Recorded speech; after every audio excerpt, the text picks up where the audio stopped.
Good morning, everybody. Welcome back to the installment of Scott Selections here for Monday, May 3rd. Before we get into today's play of the day, quick recap of what happened. It's going to pick up a loss with the Suns, minus 14.5 at minus 110 on Fox Bet. Got a very good number, closed at around 15 or 15.5. Looked pretty good throughout. Suns were up 16 with 3.5 minutes to go in the game, and then they completely fell apart. Suns went from up 16 to winning by 3. So they really fell apart down the stretch.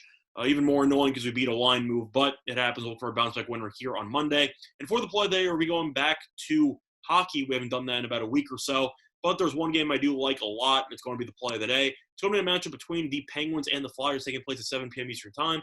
And for the play of the day, we like the Penguins to win in regulation at minus 104 on DraftKings. Time recording of 2:29 a.m. Eastern Time.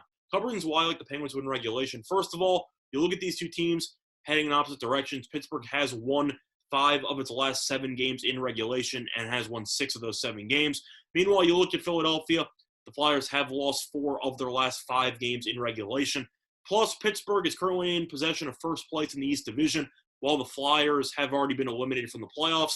So you have to ask the question, what is Philadelphia playing for? And the answer is not much. You look at what they've done over the last couple of weeks.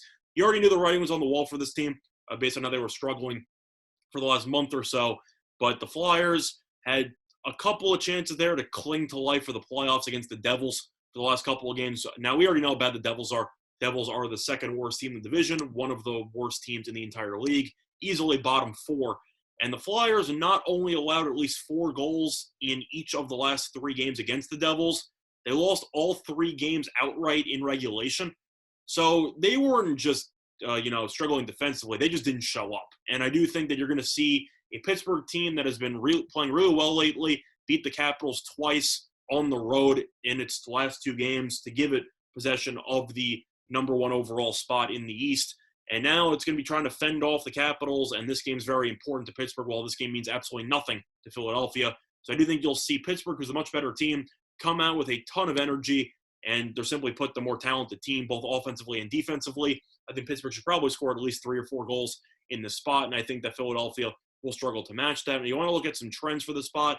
Pittsburgh has been very good on the road as well. Pittsburgh has won 6 of its last 7 road games. Meanwhile, the Flyers are 1-7 in their last 8 games versus a team with a winning percentage above 60%.